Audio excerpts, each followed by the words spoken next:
Hello students, आज अपना topic है तत्वों का वर्गीकरण एवं गुणधर्मों में आवर्तीता। अर्थात हम आज से पढ़ेंगे पीरियाडिक टेबल के बारे में, और इसके पहले जो यूनिट है उसको भी हम कंप्लीट करेंगे, लेकिन इसको साथ साथ लेके भी चलेंगे।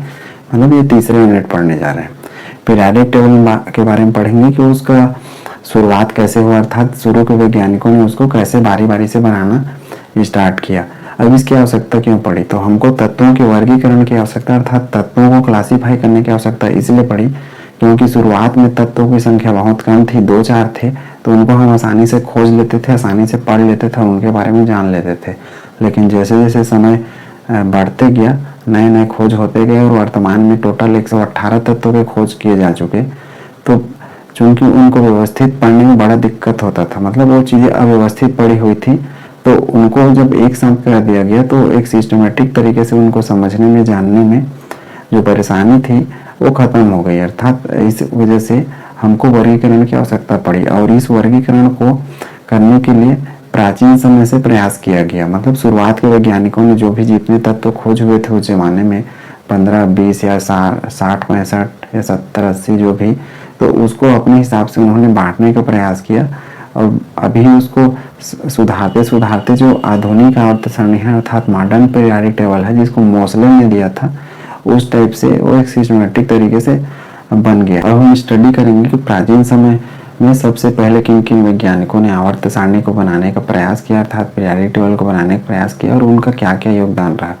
क्योंकि उन्हीं पुराने जो वैज्ञानिक थे, उन्हीं की वजह से ही जो अभी आवर्त सारणी बन पाया है वो संभव हो पाया है। और उन्हीं में जो पीरियाडिक टेबल थे पुराने, उन्हीं में से कुछ कुछ गुण अभी नए वाले आवर्त सारणी में जोड़ दिए गए हैं, जिससे वो बहुत अच्छा बन पाया है। तो देखिए, इसमें एक शब्द है कि तत्वों को वर्गीकरण एवं गुणधर्म में आवर्तीता, इसको या दूसरा बोल सकते हैं periodic table and periodic properties. यदि शॉर्ट फॉर्म में बोले तो हम लोग, आवर्तीता का अर्थ होता है पीरियाडिसिटी। पीरियाडिसिटी का अर्थ होता है कि वे तत्व जिनके गुण एक जैसे हैं, वो एक निश्चित समय के बाद क्या होंगे, एक के बाद एक समय में रहना स्टार्ट करेंगे। अर्थात वो तत्व गुण के आधार पर बार बार रिपीट होंगे, उसको कहा जाता है आवर्तीता। अब ये चीज़ आप कब समझ पाएंगे?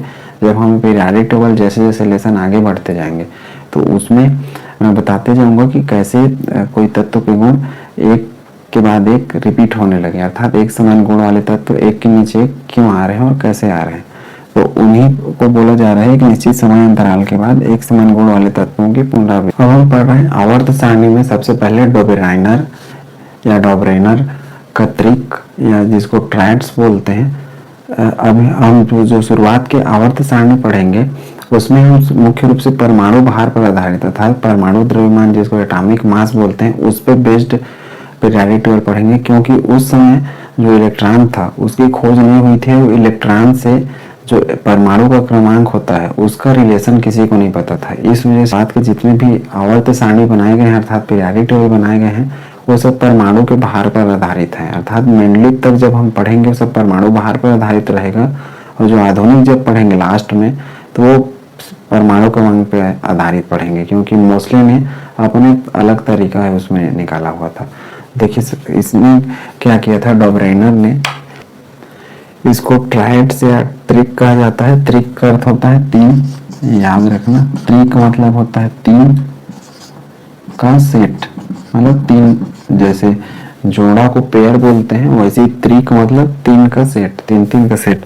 डोबरेनर ने क्या किया था, तत्वों के भौतिक और रासायनिक गुण, भौतिक मतलब ठोस द्रव जो गैस अवस्था है, और रासायनिक मतलब वो किसी से क्रिया करने की जो क्षमता है, उसकी समानता के आधार पर उनके परमाणु भार के बढ़ते क्रम में उनको तीन का सेट बना दिया। ये पहला जो मैं यहाँ पे लिख रखा हूँ कि तत्वों को परमाणु भार के बढ़ते क्रम में उनके भौतिक और रासायनिक गुण की समानता है, अर्थात एक समान गुण वाले जो तत्व थे उनको तीन का सेट बना दिया। ठीक है, वो भी किसके, परमाणु भार के बढ़ते क्रम में, मतलब सबसे कम से शुरू होकर सबसे बड़े की ओर, ऐसा। दूसरा उसने क्या किया, ऐसा उसने अरेंज किया तो देखा कि जो तीन का सेट इसने बनाया था, तो पहले नंबर का तत्व और तीसरे नंबर का तत्व इनको जोड़ते थे, और जोड़ने के बाद औसत निकालते थे, तो जो बीच का तत्व था उसका परमाणु द्रव्यमान निकल जाता था, अर्थात परमाणु भार निकल आता था। अब उसको उदाहरण के द्वारा समझते हैं कैसा। मतलब ऐसा, जैसे मैं मान लूँ उदाहरण दिया कि कोई एक तत्व लेता हूँ ए बी सी, ठीक है, ए एक तत्व है, बी एक तत्व है, सी एक तत्व है। तो इसने क्या देखा था, ए और सी का जो परमाणु भार है इसको जोड़ के औसत निकालते थे, तो जो बी है अर्थात बीच वाला है उसका परमाणु भार निकल आता था। कहने का अर्थ ऐसा, बी का परमाणु भार यदि मेरे पता करना रहेगा तो ए और सी को जोड़ूंगा और बटा मैं 2 करूंगा, तो किसका परमाणु भार निकल जाएगा, बी का निकल जाएगा। यह तो सामान्य उदाहरण था। अब इसमें इसका कमी क्या रह गया, इसका कमी ये रह गया कि यह सिर्फ 3 तत्वों मतलब 3 सेट ही बना पाया। 3 सेट मतलब टोटल 3 तत्वों के 3 सेट मतलब टोटल 9 तत्वों को ही अरेंज कर पाया 3 के सेट में। इस कारण इसका जो आवर्त सारणी था अर्थात पीरियोडिक टेबल था वो फेल हो गया। इसके बाद फिर दूसरा है न्यूलैंड। तो इसको पहले हम समझते हैं कि डोब्रिनर का ये तो पहला एग्जाम्पल था। दूसरा एग्जाम्पल हम इसको ले रहे हैं, जैसे लिथियम, सोडियम और पोटेशियम, ऐसा 3 तत्वों को इसमें सेट बनाया। अब देखिए इसमें लिथियम का परमाणु क्रमांक कितना होता है, सॉरी परमाणु भार, क्योंकि परमाणु भार पर आधारित है सारा चीज, तो इसका होता है परमाणु भार 7 लिथियम का। पोटेशियम का होता है परमाणु भार 39। अब देखिए इन दोनों को मैं जोड़ूंगा तो मेरे को सोडियम का निकल जाएगा ऐसा, इस तरीके से 7 धन 39 बटा 2, तो ये क्या हो जाएगा 46 बटा 2 बराबर 23। तो ये इसका पहला सेट था, मतलब पहला त्रिक लिथियम सोडियम पोटेशियम। दूसरा इसने क्या त्रिक बनाया था, क्लोरीन ब्रोमीन आयोडीन का। तीसरा इसने बनाया था कैल्शियम स्ट्रांसियम और बेरियम का। ये सिर्फ ये 3 ही बना पाया था। तो एक तो ये हो गया, बाकी को भी आप कर सकते हैं। क्लोरीन ब्रोमीन आयोडीन का एक सेट बना था, एक सेट बना था कैल्शियम स्ट्रांसियम और बेरियम का। उम्मीद करता हूँ इसका डोब्रिनर का त्रिक नियम आपने समझ लिया होगा। मतलब इसने परमाणु भार अर्थात द्रव्यमान के बढ़ते क्रम में व्यवस्थित किया, उनके गुण के आधार पर, भौतिक और रासायनिक गुण के समानता के आधार पर। उसमें ये देखा उसने 3-3 का जब सेट बनाया तो कि पहला और तीसरा नंबर को जो मतलब 1 2 3, तो पहला और तीसरा को जब जोड़ते थे और उनका औसत निकालते तो बीच वाले का निकल जाता था। जैसे लिथियम सोडियम पोटेशियम, तो लिथियम और पोटेशियम का परमाणु भार को मैं जोड़ दिया और औसत निकाला तो सोडियम का निकल गया, इस तरीके से। लेकिन कमी क्या रहा इसमें, सिर्फ ये 2 और ये टोटल 3 का सेट बनाया, अर्थात 9 तत्वों को ही इस तरीके से अरेंज कर पाए, बाकी को नहीं कर पाए। इस कारण इसका जो कॉन्सेप्ट था अर्थात डोब्रिनर का जो त्रिक नियम था वो गलत हो गया। न्यूलैंड का अष्टक नियम, जिसको न्यूलैंड लॉ ऑफ ऑक्टेव्स बोलते हैं, 1866 में दिया था। इसके पहले हमने डोब्रिनर पढ़ा था जिसको 1829 में डोब्रिनर ने दिया हुआ था। इसने क्या किया, इसने भी वही किया, परमाणु भार के बढ़ते क्रम में रखा तत्वों को। अब ऐसा करने तो इसने क्या पाया कि जो 8वें नंबर का तत्व रहता है उसका गुण और जो पहले नंबर का तत्व रहता है उसका गुण एक जैसे होता है, अर्थात उनके गुणों की समानता होती है। अब इसको बाद, चूंकि हम इंडियन हैं तो हमारे यहाँ संगीत के 7 सुर चलते हैं, सारे गामा पधा निसा, ठीक है। तो इसकी तुलना हम लोगों ने क्या कर दी, संगीत के 7 सुरों से कर दी। चूंकि ये न्यूलैंड क्या है, ये तो विदेशी थे, इनको इंडियन संगीत थोड़ी नहीं पता है। तो कहने का अर्थ है कि सारे गामा पधा निसा के फॉर्म में ये न्यूलैंड का जो अष्टक नियम है उसकी तुलना की जा सकती है। मतलब सारे गामा पधा नी अगर बोलते हैं तो लास्ट में फिर से सा आता है 8वां नंबर पे, और उसको उदाहरण के रूप में समझते हैं। देखिए इस उदाहरण में क्या है, देखिए लिथियम में लिखा, ठीक, लिथियम, उसके बाद क्या आता है बेरिलियम, उसके बाद आता है बोरान, ठीक है। बोरान के बाद क्या आता है अपना कार्बन, नाइट्रोजन, ऑक्सीजन, फ्लोरीन। अब फ्लोरीन के बाद आता है नियान, लेकिन न्यूलैंड के जमाने में नियान की खोज नहीं हुई थी शून्य समूह वाले की, तो वो नियान नहीं लेगा। अब नियान को हम छोड़ेंगे कुल मिला के, क्योंकि न्यूलैंड का ये कमी भी निकलेगा, आगे मैं बताऊंगा कमी। तो नियान की खोज नहीं हुई थी इसलिए न्यूलैंड ने नियान को यहाँ नहीं लिया। फ्लोरीन के बाद ये आ जाएगा सोडियम, मैग्नीशियम, एल्यूमिनियम, और भी आगे कर सकते हैं। अब देखिए इसकी तुलना कैसे कर दूं, ये पहले नंबर का तत्व है 1, ये 2, ये 3, ये 4, ये 5, ये 6 और ये 7, ठीक है, और ये हो गया 8। तो न्यूलैंड का नियम ये कहता है कि लिथियम और सोडियम एक जैसे गुण रखते हैं, क्योंकि पहला तत्व है और ये 8वां तत्व है, इसलिए ये चीज देखा कि पहले नंबर का तत्व और 8वें नंबर का तत्व रासायनिक गुण और भौतिक गुण में समानता रखते थे, और उसी को बाद में हमने आवर्तिता कहा बाद में, जिसको पीरियोडिसिटी करके मैं शुरुआत में बता रहा था कि मतलब एक निश्चित समय अंतराल के बाद एक समान गुण वाले तत्वों का एक के नीचे एक आना। और इसी वजह से क्या है, अभी जो आवर्त सारणी है वो ऐसे बना हुआ है, लिथियम के नीचे आता है सोडियम, क्योंकि इनके गुण समान है। तो इसमें ये कॉन्सेप्ट दे दिया कि पहले और 8वें नंबर के तत्व के गुण समान होंगे, मतलब ऐसा है, ये इससे समानता दिखाएगा। अब देखिए अगर मैं यहाँ से गिनना शुरू करूँ, अब यहाँ से गिन लिए तब 8वां हो गया, अब इसके लिए गिनो 1 2 3 4 5 6 7 8। बेरिलियम किससे समानता रखेगा, मैग्नीशियम से। अब यहाँ से गिनो बोरान से 1 2 3 4 5 6 7 8। तो ये मतलब यहाँ से एक गिनूंगा तो ये 8 होगा, यहाँ से 1 2 3 4 5 6 7 8 ऐसा, और शुरुआत से गिना तो 8वां ये आया। कहने का अर्थ है कि जिस पे मैं ऐसा लगा रखा हूँ एक दूसरे से समानता रखते हैं, ये पहला होगा और ये 8वां होगा। अब ये सरगम के 7 सुर से कैसे करेंगे तुलना, देखिए सरगम का रहता है सा रे ग म प ध नि सा।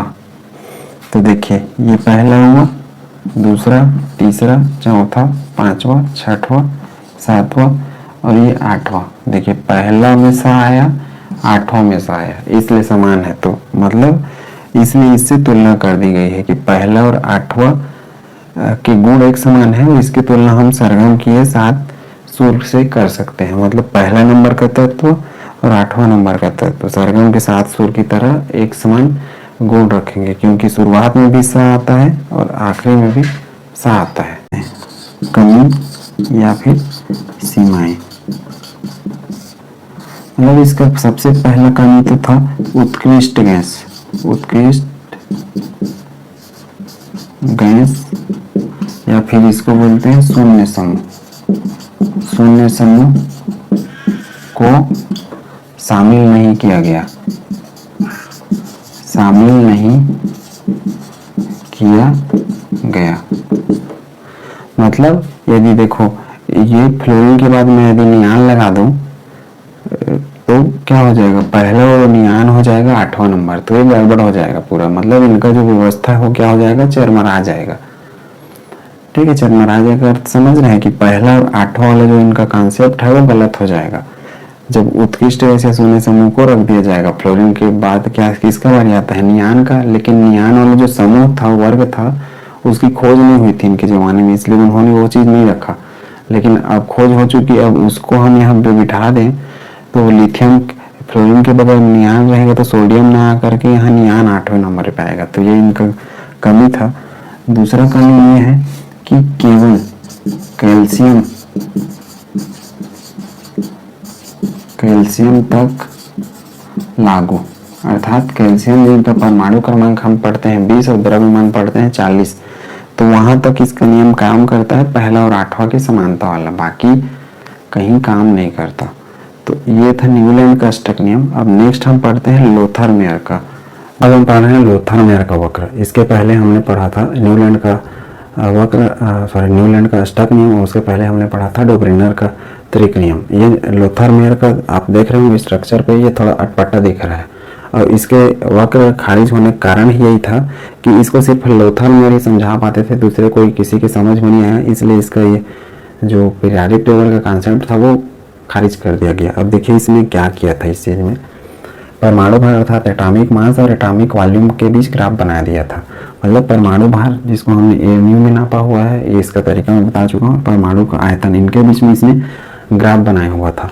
अब आयतन का गणना कैसे किया होगा इसमें, एक होता है डेंसिटी का फार्मूला जिसको बोलते हैं घनत्व बराबर होता है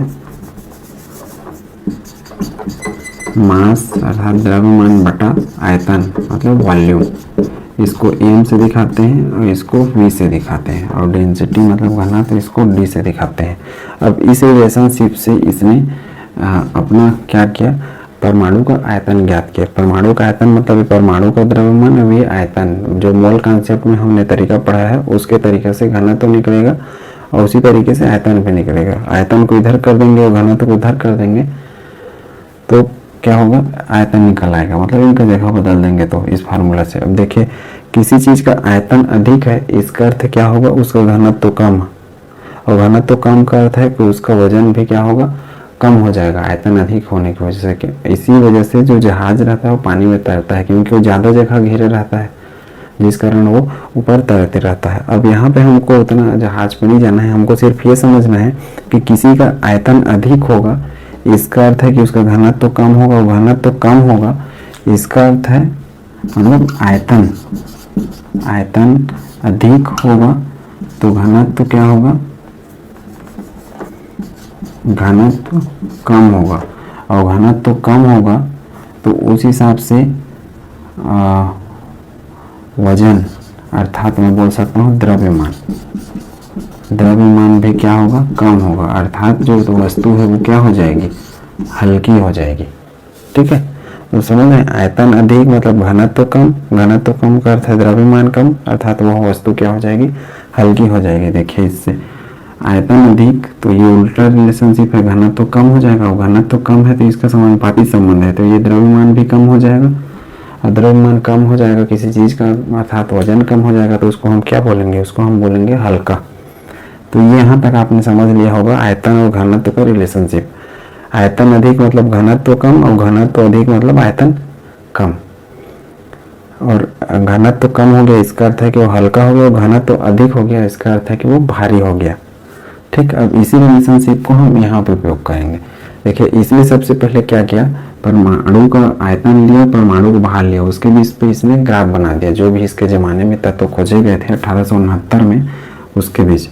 अब देखिए सबसे ऊपरी भाग, सबसे ऊपरी भाग मतलब इन पॉइंट को बोल रहा हूँ मैं, ये जो पॉइंट है ऊपर वाले जिसको अंग्रेजी में क्रेस्ट बोलते हैं, मतलब श्रृंग बोल सकते हैं, में क्षारी धातु को इसने रखा, lithium, sodium, potassium, rubidium, caesium. अब इसने ऊपरी भाग में क्यों रखा इनको, तो इसका कारण ये था कि ऊपर में है मतलब इसका आयतन क्या हो गया, इसका आयतन अधिक है इनका। अब आयतन अधिक होगा, देखो इस रिलेशनशिप से देखिए आयतन अधिक होगा तो घनत्व तो क्या होगा, घनत्व तो कम होगा, घनत्व तो कम मतलब द्रव्यमान भी क्या होगा, कम होगा। इस हिसाब से जो लिथियम, सोडियम, पोटेशियम है ये सब हल्के धातु हैं, ये पृथ्वी की ऊपरी सतह पर मिल जाते हैं, इसलिए उसने क्या किया, पिक जो ऊपर वाले पॉइंट थे उसमें इन चीज़ों को बिठाया, जिसको क्षारीय धातु या एल्कलाइन मेटल बोलते हैं। ये पहला उम्मीद करता हूँ यहाँ तक आपने समझ लिया होगा। ऊपर में रखने का कारण सिर्फ है इनका आयतन अधिक। अब आयतन अधिक होगा तो इस रिलेशन से देखो मतलब वॉल्यूम अधिक होगा तो डेंसिटी क्या होगा, डेंसिटी कम होगा। तो डेंसिटी कम होगा मतलब वो चीज़ क्या रहेगा, हल्का रहेगा। तो इसलिए जो रेड कलर से दिखा रखा हूँ ये ऊपर पीक पे। और दूसरा देखिए सबसे नीचे में इन्होंने संक्रमण धातु जिसको ट्रांजिशन मेटल बोलते हैं, जैसे आयरन, कोबाल्ट, निकिल, मैग्नीज ये सब आते हैं, और भी ढेर सारे उदाहरण है, उनको रखा। मतलब ये पोजीशन सबसे ये और नीचे आएगा, और नीचे मतलब इधर,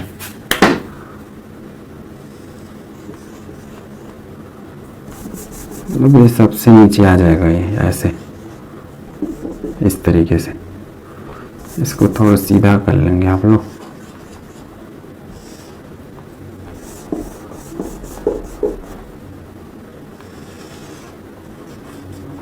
ये आयरन, निकिल, कोबाल्ट ये सब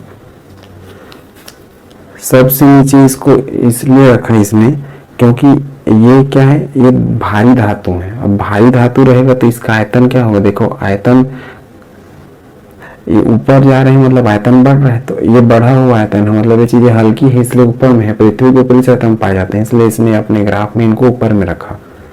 दूसरा जो संक्रमण तत्व थे इनको सबसे नीचे में रखा। इसका कारण ये है कि ये भारी होते हैं। भारी होते हैं मतलब क्या होते हैं, भारी मतलब वजन अधिक, वजन अधिक मतलब घनत्व अधिक होगा, घनत्व जब अधिक होगा तो आयतन क्या होगा, कम होगा। तो इस हिसाब से आयतन इसका कम होता है, आयतन कम होता है अर्थात इसका वजन अधिक होता है, मतलब घनत्व अधिक होता है इस रिलेशनशिप से। इसको याद रखेंगे तभी समझ में आएगा कॉन्सेप्ट। तो जो संक्रमण धातु रहते हैं वो भारी रहते हैं, और आपने देखा होगा लोहा रहता है, निकिल, ये सब जमीन के अंदर से खोद के निकाल जाते हैं और ये भारी भरकम रहते हैं, वजन वाले, इसलिए इनको इसने नीचे में रखा। इसको ट्रफ बोलते हैं, जो गर्त वाला हिस्सा है उसको गड्ढा या गर्त में रखा इसने उस ग्राफ में। अब देखिए तीसरा, ऊपरी चढ़ाव में। ऊपरी चढ़ाव मतलब ये, यदि मान लो ये हमारा पहाड़ है, तो ऊपरी चढ़ाव मतलब ये ऊपर चढ़ने के लिए, ये वाला हिस्सा को ऊपरी चढ़ाव बोल रहे हैं, ये वाला नीचे उतर रहा है। तो ऊपरी चढ़ाव में मतलब ये वाले, ये सब पार्ट में, इसमें जिसको हरे कलर से दिखा रखा हूँ, इनमें इसने क्या किया, हाइड्रोजन को रखा। अब हाइड्रोजन की इसलिए रखा क्योंकि इनका वजन मध्य में होता है, मतलब न तो भारी न तो हल्के, मतलब मीडियम रेंज के होते हैं, इस वजह से इनको यहाँ पे रखा। इसके वक्र का अर्थात ग्राफ का और खासियत था कि जिनके वो एक समान होते थे वो लगभग एक सीध में आते थे, जैसे फ्लोरीन, क्लोरीन, ब्रोमीन, ये सब एक सीध में आएंगे ऐसे क्रम से। बेरिलियम, मैग्नीशियम, कैल्शियम ये भी एक सीध में आएंगे। मेरा ग्राफ थोड़ा सा ऊपर नीचे हो गया इसलिए थोड़ा ऊपर नीचे हो गए, बाकी सब एक ही लाइन पे आते सीधे। नेक्स्ट है इसका नीचे उतार में। नीचे उतार मतलब ये डिसेंडिंग पार्ट में नीचे उतर रहे हैं, मतलब हमने अब क्या किया, पहाड़ी चढ़ लिया, अब हम इधर नीचे उतर रहे हैं, ये वाला पार्ट। इसमें इसने क्या किया, क्षारीय मृदा धातु अर्थात जिसको एल्कली, क्षारीय मृदा धातु अर्थात इसको एल्कली अर्थ मेटल बोलते हैं। ये पृथ्वी भूपर पट्टी पे पाए जाते हैं, लेकिन इनका वजन भी दूसरे की अपेक्षा थोड़ा सा भारी होता है, मतलब हल्का ज़्यादा नहीं होता है, जमीन से थोड़े से नीचे रहते हैं। तो इसलिए इसको इसने ये ढाल में दे दिया, बेरिलियम, मैग्नीशियम, कैल्शियम। तो ये इनका लोथरमेयर का वक्र था इनके आयतन के हिसाब से, और बताया कि आयतन अधिक तो घनत्व तो कम, और घनत्व अधिक तो आयतन कम। घनत्व अधिक का अर्थ है कि भारी होगा, और घनत्व कम का अर्थ है कि वो चीज़ हल्का होगा। अब मतलब ऐसा समझ लीजिए, आयतन अधिक अर्थात कि वो सामान हल्का रहेगा, और आयतन कम का अर्थात सामान भारी रहेगा। तो उसी को बेस्ड बना के इसमें परमाणु का आयतन अधिक मतलब ये हल्के, और जो आयतन कम मतलब वो सब भारी। तो इस रिलेशनशिप में इसने ग्राफ पर बनाया। अब इसका कमी ये रह गया कि ये अटपटा, देखने में अटपटा लगता था और इसको समझने में बड़ा दिक्कत होता था। इस कारण जो लोथरमेयर का पीरियोडिक टेबल था वो रिफ्यूज कर दिया गया, फेल, मतलब इसको नहीं माना गया बाकी लोगों के द्वारा। तो उम्मीद करता हूँ ये जो 3 कॉन्सेप्ट थे इसको आपने अच्छा समझ लिया होगा, डोबरिनर का, न्यूलैंड का और लोथरमेयर का। इससे क्वेश्चन डायरेक्ट पूछे जाते हैं, कोई इसमें घुमाव नहीं होता है। तो अब हम इसके बाद नेक्स्ट अगले वीडियो में पढ़ेंगे कि इसके आगे का मेंडलीफ का पीरियोडिक टेबल और मोसले का पीरियोडिक टेबल। आज के लिए बस इतना ही। Thank you.